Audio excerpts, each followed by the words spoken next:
Pinebrook, Ohio, a quiet town where neighbors waved at each other and kids still rode bikes after school.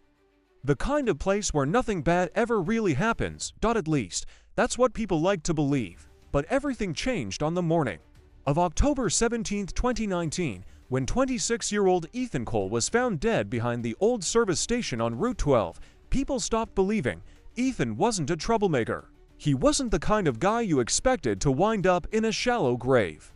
He worked as a junior IT technician at the county building. Lived with his mom after his dad passed, quiet, introverted, polite. He'd left the house that morning like normal. Took the bus, texted his mom around 8:40 a.m. at work. Long day ahead, he never came home. At 6:12 p.m., his body was discovered by a gas station employee taking out the trash. Ethan had been beaten, not stabbed, not shot, beaten, left face down. In the dirt. No wallet, no phone. The police were quick to rule it a robbery gone wrong. Another random act of violence. Case closed, but something didn't sit right with his mother, Karen Cole. She described her son as predictable, cautious. He didn't take risks. He didn't go out drinking. He didn't have enemies. Ethan didn't even drive. He had a fear of highways. So what was he doing behind an abandoned gas station? Karen pushed for answers. The police stopped returning her calls. That's when she hired Ben Granger, a retired homicide detective who now did freelance investigations. What Ben found turned everything upside down. First, there was the autopsy report. Ethan had bruises on his wrists and ligature marks on his ankles, signs of being restrained. That wasn't a robbery. That was torture. Then there was the surveillance footage, or rather, the lack of it. The gas station had a working camera, but the footage from the entire day Ethan died was missing. When Ben asked for a chain of custody, the footage was simply lost. Then came the real twist. Karen gave Ben access to Ethan's laptop. Hidden inside a password-protected folder, he found a string of documents. Encrypted PDFs, redacted memos, handwritten notes. Ethan had been digging into county contracts. He was tracking billing discrepancies tied to a recent infrastructure project, the Pinebrook Digital Network upgrade. Millions of dollars had been allocated. But according to Ethan's records, much of that money never made it where it was supposed to go. Instead, it was being funneled into shell companies tied to a single name, Tommy McGraw. Tommy McGraw wasn't just anyone.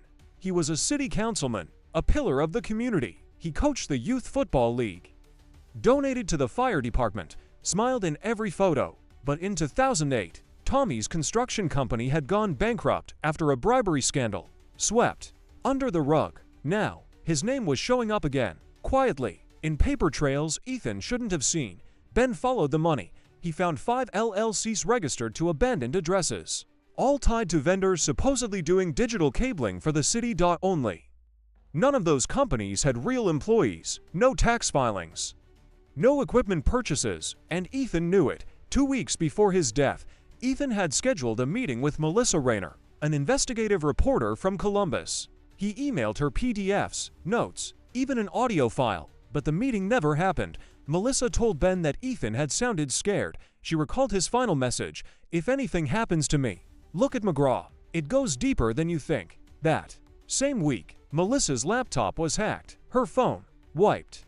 She filed a report, but nothing came of it. 2 days later, Ethan was dead. Ben brought his findings to the police, but they dismissed it, said it was conspiracy thinking. When he went to the state's attorney general, the report was acknowledged and then buried. Then Ben started getting calls at 3 a.m. No voice, just silence. His mailbox was smashed in. His dog went missing for 3 days. When it came back, it had a deep cut on its side. Someone was warning him.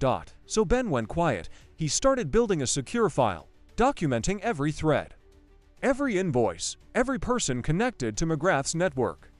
He stored backups in for separate locations. He even mailed a copy to Karen with a note: "If I disappear, give this to the press." Then one day, Ben vanished. His truck was found in a Walmart parking lot, keys in the ignition, phone smashed under the driver's seat. No trace of him. Karen went public. She posted the files online, created a site called truthforethan.com. She begged for someone, anyone, to pay attention. It went viral for a few days. Then the site was taken down for violating terms of service. 2 weeks later, Karen received a cease and desist letter from a private law firm. No sender listed. Today, there's still no arrest. No suspects, no press conferences, just silence. Councilman Tommy McGraw. He retired last year, bought a condo in Florida, occasionally posts golf photos on Facebook. The Pinebrook Digital Project. Still unfinished, still billing the city. And Ethan Cole. He's just another cold case in a town that never wanted answers, but the truth doesn't rot. It waits in hard drives, in hidden emails, in old receipts. Waiting for someone brave enough to dig. And when it comes out, it will bury the ones who thought they could hide it forever.